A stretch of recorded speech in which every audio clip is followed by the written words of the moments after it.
Chavara south government Lakshmi വിലാസം LP സ്കൂളിൽ വർണ്ണക്കൂടാരം ഉദ്ഘാടനം ചെയ്തു. വിദ്യാർത്ഥികൾക്ക് വർണ്ണ കാഴ്ചകളാണ് വർണ്ണക്കൂടാരത്തിൽ ഒരുക്കിയിട്ടുള്ളത്. ചന്ദ്രയാൻ മാതൃകയിലാണ് സ്കൂൾ ഗേറ്റ്. സ്കൂളിലെ പാർക്കിന്റെ കവാടമാകട്ടെ ബോട്ടിന്റെ മാതൃകയിലും പുറം കാഴ്ചകളുടെ ഭംഗിയിലും ഏറെ അകത്തളങ്ങളിലുമുണ്ട്. ചവറ തെക്കുംഭാഗം ഗവൺമെന്റ് ലക്ഷ്മി വിലാസം സ്കൂളിലേക്കെത്തുന്ന വിദ്യാർത്ഥികളെ സ്വാഗതം ചെയ്യുന്നത് ചന്ദ്രയാൻ മാതൃകയിൽ നിർമ്മിച്ച സ്കൂളിന്റെ ഗേറ്റാണ്. ഗേറ്റ് കടന്നെത്തിയാൽ വിസ്മയ കാഴ്ചകളാണ് വിദ്യാർത്ഥികളെയും രക്ഷിതാക്കളെയും കാത്തിരിക്കുന്നത്. സ്കൂൾ കവാടത്തിൽ നിന്നും അകത്തേക്ക് കയറുമ്പോൾ ആദ്യം കാണുക വിദ്യാർത്ഥികൾക്കായുള്ള പാർക്കാണ്. പാർക്കിന്റെ കവാടം നിർമ്മിച്ചിട്ടുള്ളതാകട്ടെ ബോട്ടിന്റെ മാതൃകയിലാണ്. ഇതിലൂടെ കടക്കുമ്പോൾ കാണുന്നത് തൂക്കുപാലമാണ്. തൂക്കുപാലത്തിൽ കയറാം. കൃത്രിമമായി നിർമ്മിച്ച വെള്ളച്ചാട്ടം നേരിട്ട് അനുഭവിച്ചറിയാം. കായൽക്കരയിൽ ചൂണ്ടയിടുന്നയാളുണ്ട്. കൊക്കും തവളകളും ഇവിടെയുണ്ട്. പാർക്കിന് സമീപമായി വിശ്രമിക്കാൻ മാവിൻ ചുവട്ടിൽ പ്രത്യേകമായി പുറം വായനയിടവും ഒരുക്കിയിരിക്കുന്നു. ഇതാണ് പുറം കാഴ്ചകൾ.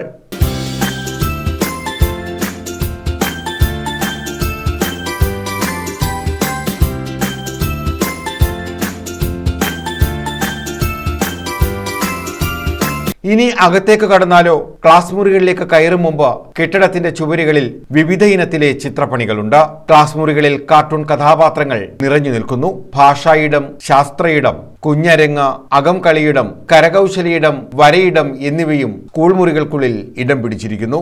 വർണ്ണക്കൂടാരത്തിൽ തൂക്കുപാലം ഉൾപ്പെടെ ഡിസൈൻ ചെയ്തിട്ടുള്ളത് കഴിഞ്ഞ ദിവസം സ്കൂളിൽ നിന്നും വിരമിച്ച പ്രഥമാധ്യാപിക P. ജലജയാണ്. ഒപ്പം ഭർത്താവ് റിട്ടയർഡ് സിവിൽ എഞ്ചിനീയറായ കൃഷ്ണകുമാറും ഉണ്ടായിരുന്നു. ഇങ്ങനെയെല്ലാം വിദ്യാർത്ഥികളെയും രക്ഷിതാക്കളെയും വർണ്ണക്കാഴ്ചകളോടെ സ്വാഗതം ചെയ്യുന്ന വർണ്ണക്കൂടാരത്തിന്റെ ഉദ്ഘാടനം ഡോക്ടർ സുജിത്ത് വിജയൻപിള്ള MLA നിർവഹിച്ചു. എല്ലാ സ്കൂളുകളിലും വ്യത്യസ്തമായ രീതിയിലാണ് വർണ്ണക്കൂടാരം സെറ്റ് ചെയ്തിരിക്കുന്നത്. ഇവിടുത്തെ ഈ സ്കൂളിലേക്ക് ഇപ്പോൾ തന്നെ നിരവധി കുട്ടികൾ ഇതിനോടകം തന്നെ അഡ്മിഷൻ എടുത്തിട്ടുണ്ട്. വലിയ രീതിയിൽ കുട്ടികളുടെ ഒഴുക്ക് ഈ സ്കൂളിലേക്ക് വരാറുണ്ട്.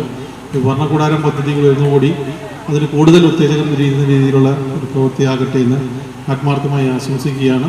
ഇതിനെല്ലാം ചുക്കാൻ പിടിച്ച ലളിത ടീച്ചർ ഇന്ന് റിട്ടയർ ആവുകയാണ്. സ്കൂളിൽ അനിവാര്യമായിട്ടുള്ള നമ്മുടെ ഗവൺമെൻറ്റിൻ്റെ റൂൾ അനുസരിച്ചിട്ടുള്ള ഒരു റിട്ടയർമെൻറ്റ് ഏജ് ഉണ്ട്. ആ ഏജിലേക്ക് എത്തിയതിനാൽ റിട്ടയർ ആവുകയാണ്. അപ്പം ഇവിടെ ഞാൻ നേരത്തെ സൂചിപ്പിച്ചു, ലളിത ടീച്ചർ പോയതിനു ശേഷം അടുത്ത് വരുന്നത് ആരായിരിക്കും, നീ ചെയ്തു വെച്ചിട്ടുള്ള കർമ്മങ്ങൾ അങ്ങനെ കൊണ്ടുപോകാൻ പറ്റുന്ന ഒരു വ്യക്തി ആയിരിക്കുമോ എന്നൊരു സംശയം പൊതുസമൂഹത്തിൽ പൊതുവേ ഉണ്ടാവാറ് സ്വാഭാവികമാണ്. അപ്പോൾ അതെല്ലാം അസ്ഥാനത്താണ്. അതിലും മനോഹരമായിട്ട് തന്നെ പുതിയൊരു ബെഞ്ച് മാർക്ക് സെറ്റ് ചെയ്തുകൊണ്ടാണ് ലളിത ടീച്ചർ ഇവിടുന്ന് പടിയിറങ്ങുന്നത്. ഗ്രാമപഞ്ചായത്ത് vice president K. Prabhakaran Pillai അധ്യക്ഷത വഹിച്ചു. BPC Kishore Kochiyam, AEO TK Anitha, BRC trainer D. Muraleedharan Pillai, SMC chairman doctor KS Vaishnavi തുടങ്ങിയവർ പങ്കെടുത്തു. രാജ്യാന്തര മാതൃക പ്രീ സ്കൂൾ സ്റ്റാർസ് പദ്ധതിയിൽ ഉൾപ്പെടുത്തി SSK 10 ലക്ഷം രൂപ വിനിയോഗിച്ചാണ് വർണ്ണക്കൂടാരം പദ്ധതി ഒരുക്കിയിട്ടുള്ളത്. ഹരിത ഇടം എന്നാണ് വർണ്ണക്കൂടാരത്തിന് പേര് നൽകിയിട്ടുള്ളത്. LSS പരീക്ഷകളിൽ വിജയിച്ച കുട്ടികളെ വർണ്ണക്കൂടാരത്തിന്റെ ഉദ്ഘാടന ചടങ്ങിൽ അനുമോദിച്ചു. News bureau, Chavara.